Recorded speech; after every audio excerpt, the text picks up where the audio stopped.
Good morning, everyone. So good to see you again. And today we'll talk about Book of Job. And when I say Book of Job, is somebody excited? Because Job is one of the most mysterious books in the Bible, which is dealing with the suffering of the righteous. Right? That's already oxymoron, contradictory thing. Righteous supposed to be blessed, and the evil is supposed to be punished. But suffering of the righteous, this is one of the mysterious theme that the very different from the most of what most of people think. So Job has a very special thing. As Henry said, there's a coincidence that he talked about. It's only word you're not supposed to pronounce drop. Right? In other places, this is a J-O-B's drop, but whenever it comes in the Bible, we talk about Job, right? And then as you know, these days our Bible reading plan, McChain 1-year reading plan, we are reading through the book of Job. So once in a while we have opportunity to talk about this Job. But matter of Hebrew, the most difficult Hebrew word in the Bible, so it's an advanced Hebrew class, you read the book of Job, very difficult Hebrew. And the matter of content is also very difficult. So a lot of people have a question about book of Job, what's going on. So we're going to study about book of Job today, and hopefully you have already familiar with this story, because we're going to go deeper today. Okay? So first of all, when I introduce book of Job, the Old Testament, there is a few categories in the Old Testament genre. We call the Law, Pentateuch, and history, and literature, poetry, and prophetic books. There are like four genre in the Old Testament. And in the literature genre, the five books, Job, Psalm, Proverbs, Ecclesiastes, and Song of Songs. So in literature genre, Job is the first book before Psalm. And I want you to remember that this is not history. It's not in the book in the history. It's in the literature. There's a different genre in the Old Testament, but in literature genre, book of Job is there, right? And from the beginning, because of this literature, the mysterious thing is not talking about human history. It's talking about in the beginning the heavenly council. What's happening, not in this world, but in heaven. You know that, right? So Job chapter 1, it gives an introduction to Job. What kinds of person is Job in the land of Uz? It's like a long time ago. There was a man whose name was Job, and we think he's the same generation like Abraham, like the patriarchal generation. It's an ancient time. So there's a name who's Job, who's blameless and upright. And this man is one of the most righteous person in the Bible. So the story is in Job chapter 1 and 2, which we call introduction. In heavenly council, God called all the angels, and Satan was still not God's opponent at that time. So Satan was inviting God's heavenly council. So to Satan, God said, "Have you seen my servant Job, who's upright and righteous, and no one is like him?" And then Satan challenged God. "Oh, the Job is righteous without any reason, because you bless him so much that he's righteous to you. But if you stop blessing him, he will curse you." So strangely, God accepts this challenge. God says, "Okay, then let's just see. Yeah, I will stop my protection, so you give a hard time to Job. Let's just see how Job responds." That's the introduction of the story. Okay? And then up to chapter 1 and 2. And Job has total 42 chapters. And from the main body of the book of Job, chapter 3 to chapter 37. Now, it's all about Job's complaint and curse and pouring out his anger.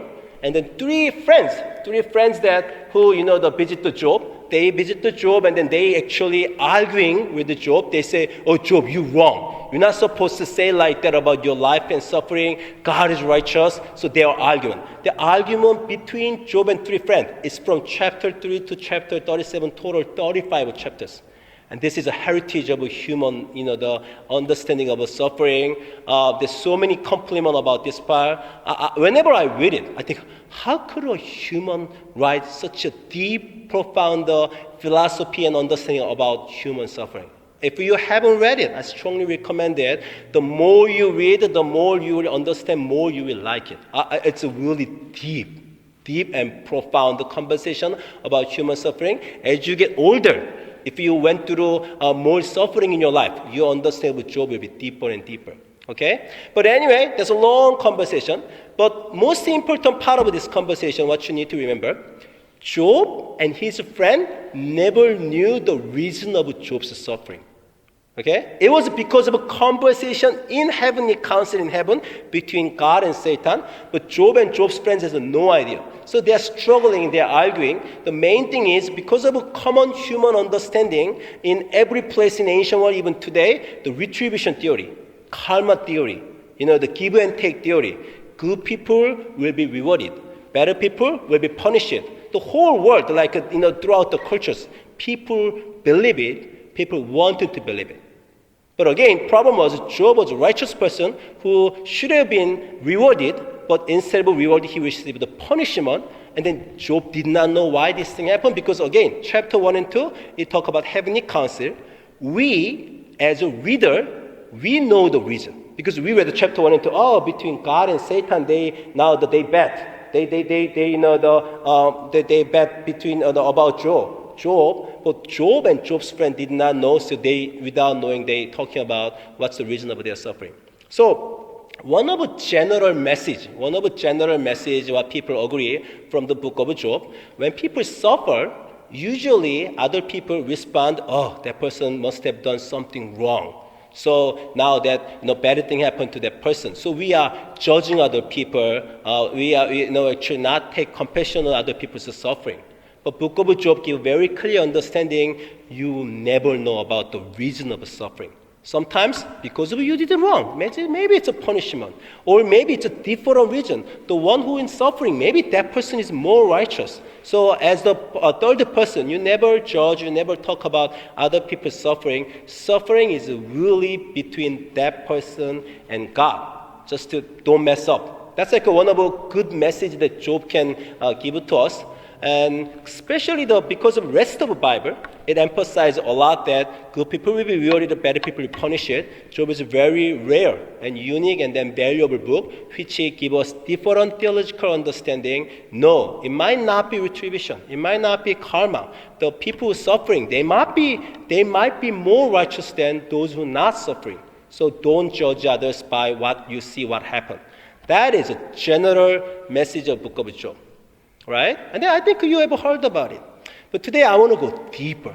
The deeper part that even a lot of Christians who understand this message already, they still have a certain questions about Job. And this is some unsolving question that we want to dig into today.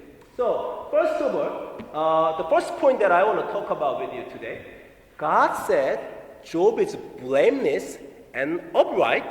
And the Job chapter 1 and chapter 1 verse 1 and chapter 1 verse 8, God says, there is no one on earth like Job. He's blameless, upright, a man who fears God and shuns evil. So no one like him means among all the human beings in the world, Job is the most righteous person. That's a God's perspective about Job. Now, Satan challenged God. Satan said to God, does Job fear God for nothing? God, you blessed him too much, but you stretch out your hand, strike everything he has, and he will surely curse you to your face. So, God's understanding about Job and Satan's understanding about Job is different. While God thinks Job is righteous, Satan thinks God is not righteous. That's point one we'll talk about today. Why does Satan and God think differently about Job? Okay? And another point that I want to bring up with you today, that at the end of this whole conversation, Job and Job's friend about suffering and their, the dispute about the reason of suffering, God at last appeared. So at the end of the book, chapter 38, God appeared. And when God appeared, God rebuked Job. Job, what you said was not right. Okay? You said something wrong about me. So if you see the chapter 38, when God appeared, the Lord answered to whom? Job. Okay? The Lord answered Job out of the storm, and God said to Job, who is this that darkens my counsel with the word without knowledge? So God is telling Job, you darkened my counsel. You saying the word without your knowledge. So God rebuked Job. Right? Is it clear? And God says, brace yourself like a man. I will question you, and you shall answer me. So there's a kind of a conversation between God and Job from chapter 38 to chapter 42. But strangely, at the end of the book, instead of rebuking the Job, now God rebuking Job's friends, And it's really mystery because of what Job's friends said, their point was not different from God's point.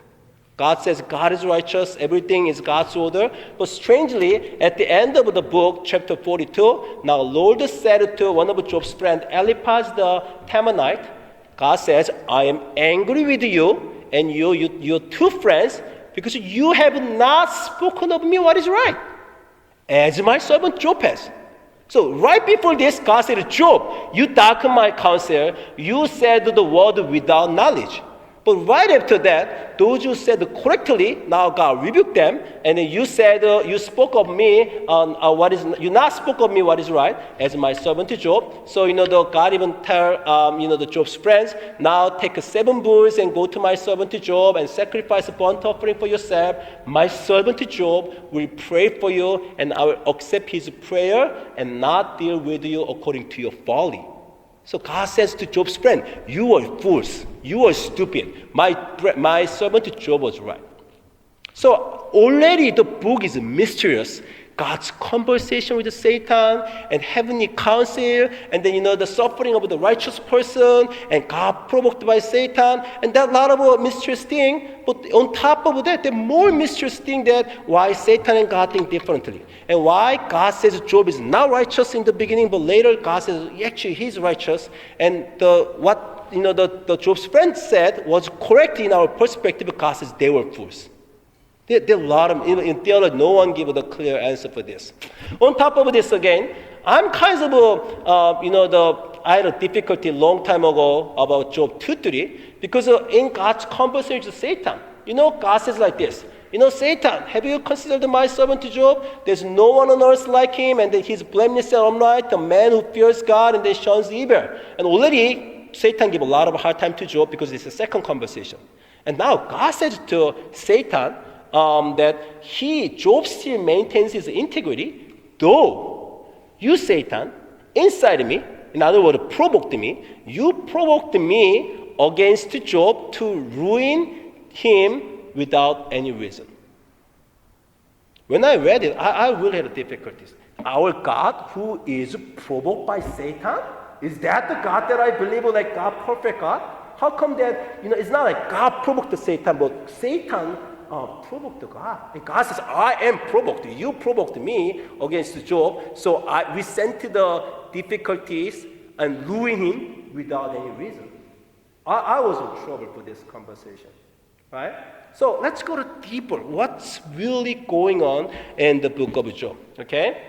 First of all, the place that I provoked, I know I was difficulty. Now my understanding is different. I think it was not God was provoked by Satan. Actually, Satan was provoked by God. When God already, proud of Job, when God said, hey, Satan, did you see my perfect servant, upright, blameless Job? Have you ever seen him? Already God knew how Satan would respond. Satan was jealous. Oh, he's the best person in the world? You think so? I want to challenge God. So it's actually God induced Satan's challenge. So when Satan challenged God, okay, let's just see if Job still be righteous after you give a suffering. Let's just see. Actually, God was waiting the challenge. And God said, okay, let's do it, right? Let's give a suffering to Job. So let's see what happened. So if we understand, as I understood, we have another big question. Then what was the purpose of suffering? So God induced, God made it happen. Satan challenged me about Job. So we will give suffering to Job. Then why did God want to give a suffering to Job? Does God want suffering, our suffering? That is a big question. So that's what we want to check out one by one. Okay? So again, let's go back to the first point. God said Job is blameless and upright, and no one in the world like Job. Which is true, right? No one is more righteous like Job. So what was God's standard when God said no one is like Job? Other human beings. As a mankind, nobody can be like Job. Job is the most righteous person. And what was Satan's challenge? Does Job fear God for nothing? I mean, even if you curse him, even if you do not protect him, even if you treat him badly, would we still respond to you with love and loyalty? Actually what Satan challenges is not actually human standard. I want you to remember what we studied about God and the foreign gods, our God and the foreign God. Do you remember?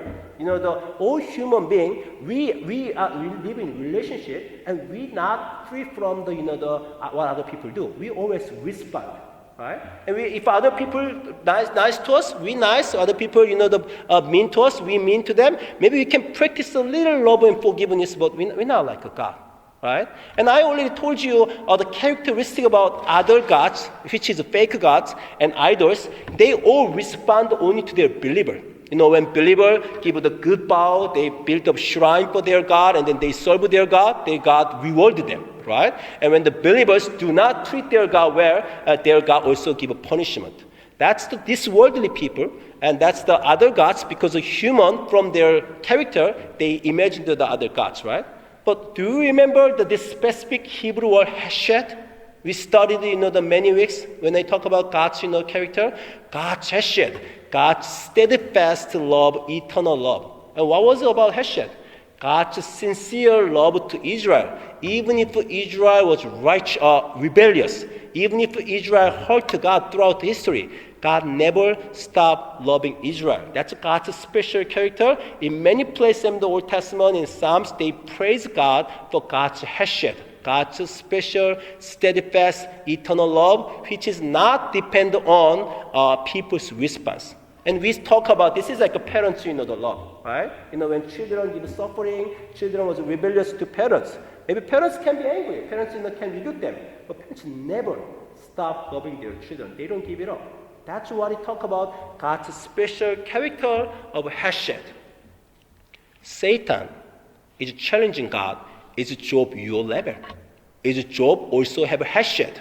So even if you give a hard time to him, can Job still be loyal and then love to you? So Satan is not challenging human level, challenging God's level. Because God already said, Job is the most righteous person. His level is high enough. And Satan was jealous. Okay, let's check it up if Job is your level. As you practice the eternal, everlasting, unchanging love, hesed love, Job also does that. Job, without your love, still can he love you? So, when God and Satan talk about Job, they actually applying different standard. God's standard is human standard, and Satan's standard is God's standard. And you know what God did? Let's see. Let's see if Job also be like me, if Job can also practice hesed as I do. So that's actually the challenge what happened between these two people. Okay? And then, again, the conversation, when God said to Job, who is this that darkens? So about we skipped all this, the long conversation from chapter 3 to chapter 37. There are a lot of beautiful words about the suffering. I really wish that you read it many times and you love it. But now God said to Job at the end of all this conversation, who is this that darkens my counsel with the word without knowledge? Look at that. God said, who is this that darkens what? My heavenly counsel. And God is challenging Job now. Are you talking with, you gonna deal with me? You're gonna talk with me? You're gonna come to my heavenly council, only angels and spiritual being there? Will you come up there as a human? Can you be there? You are that smart, that wise? Brace yourself like a man. I will question you and you shall answer me. What is God doing here? God is saying, you my level? You wanna come up to me? Let's talk about it.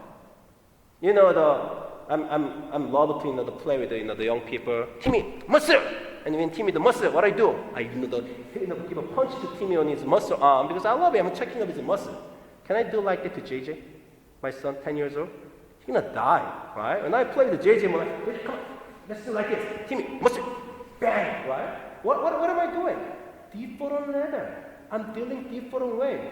Timmy is my level matter of muscles. Still way to go far away, but still, Timmy is my level. So Timmy muscle, bang, right? But JJ, Now God is dealing with Job. Hey, come to me, Job. Let's deal with my level. I'm going to ask you, as a human, you try to answer my question. And God bring up all the mystery of the universe and asking Job, do you know, were you there when I create the world? When I made the mountains and the oceans, and when I made the order of all creation, were you there? What is God challenging? God is challenging to Job to God's creator's level. Right? And then the Job's friend, now have God ever treat the Job's friends in that way? No, Job's friends were really human level. Maybe let me explain like this. These days, the Thomas, we go to like a volleyball division, right? Every Sunday evening we go to volleyball. What division are we in?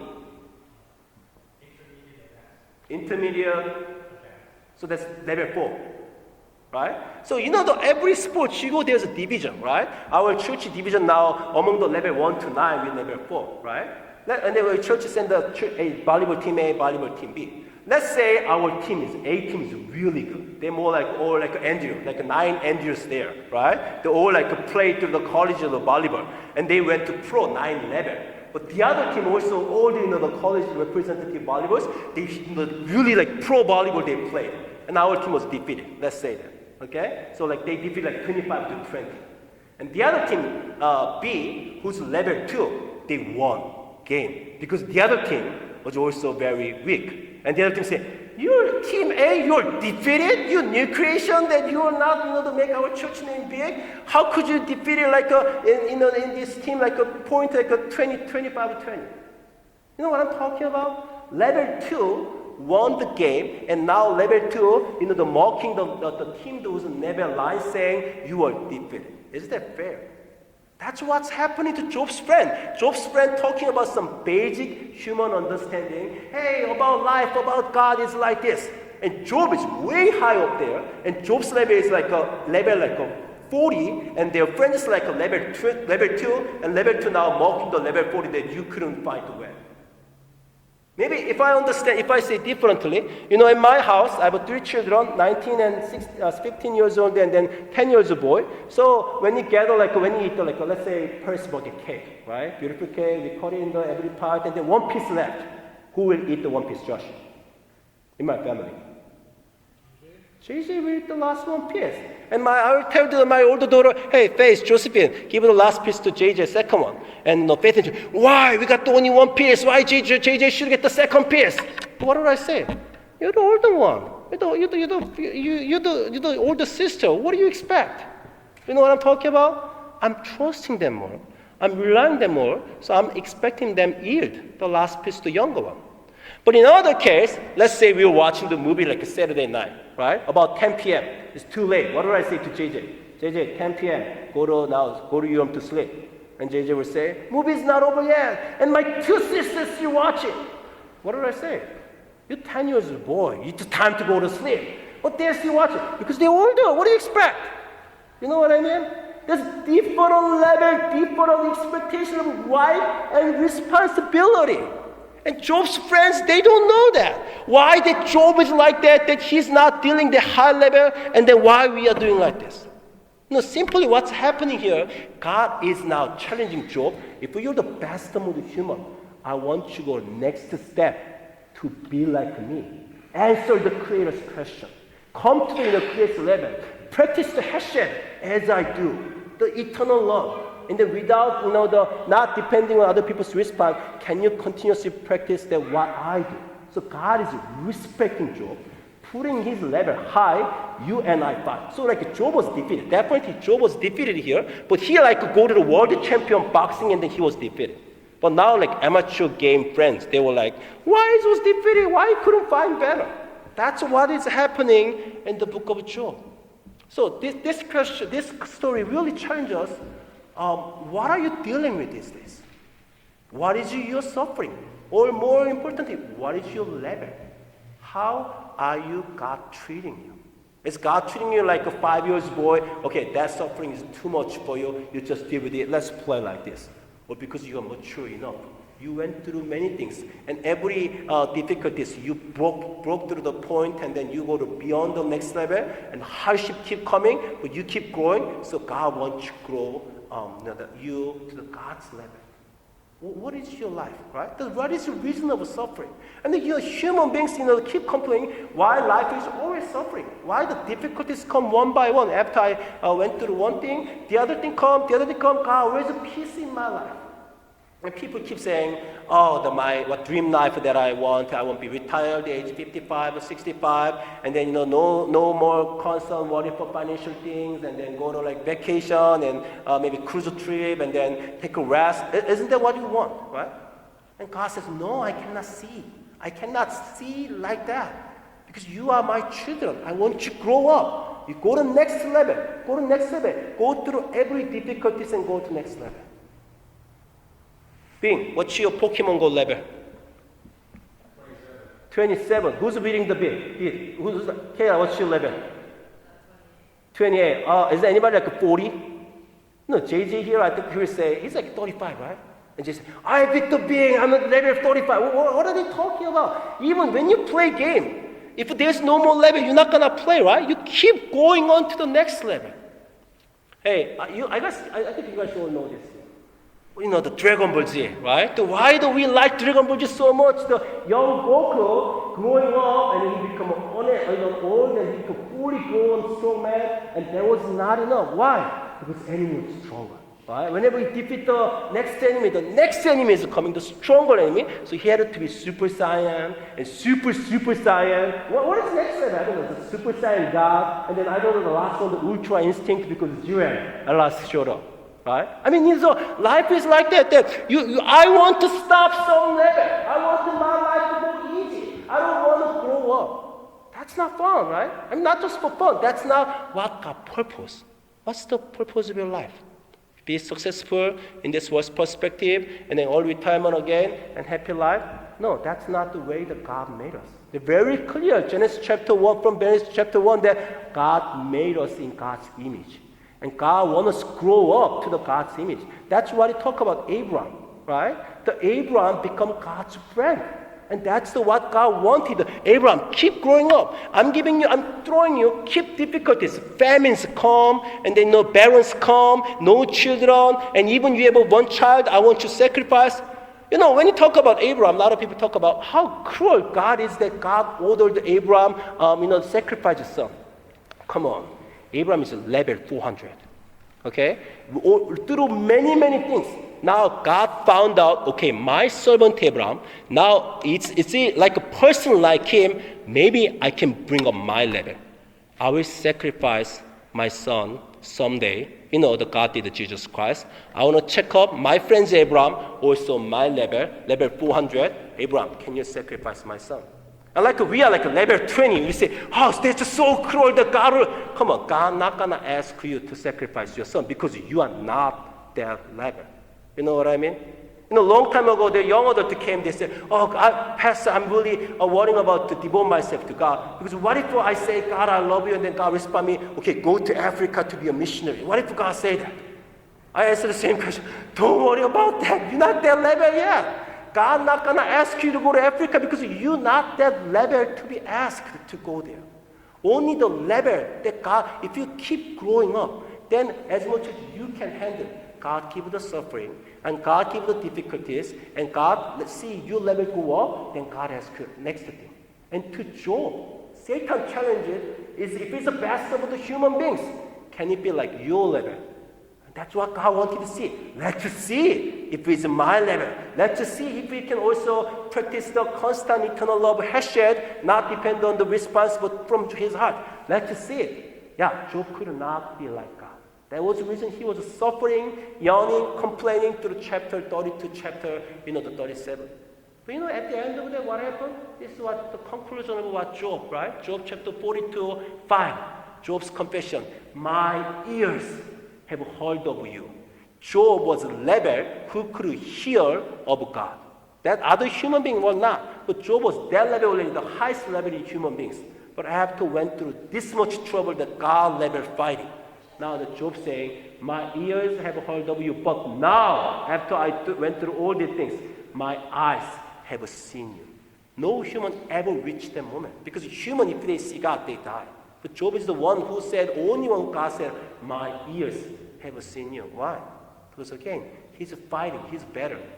Was that high level. And God respected him to invite him to come up that high level division to fight it, to go to next level. Again, what's the purpose of your life? Just happy, easy. That's the same like what's the purpose of a Pokemon Go or your phone game, right? You break the mission completely. What's the next? Next item, the stronger enemy, and then you defeat it again. You joy and then keep going, right? It's the same. One thing good, one thing same about game and sports and the religious life. You grow. You're supposed to grow. Grow means you go to the next level and break the next level and go to your limit and go further and further. That's what God wants. That come up, grow up to me, so I can talk to you. I can deal with you frankly. I don't have to restrict anything to you. Just I'm talking to you what I think and what I want to say. I'm going to show you all the business that I know. Let's be my friends. God inviting us that far away, right? All the difficulties, all the sufferings in our life. When you deal with it, yeah, we cry.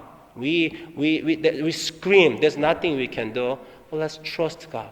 Everything in our life, God is walking through them, inviting us to grow, be more mature, be God's level. So until we stand before God, God will never stop giving us a hard time or suffering. And that suffering and hard time is God's respect. Now I think you can do the level 6. You can do level 11. And then when you go through, you're going to go next level, and I will call you my friend, and we talk about same things. Let's pray.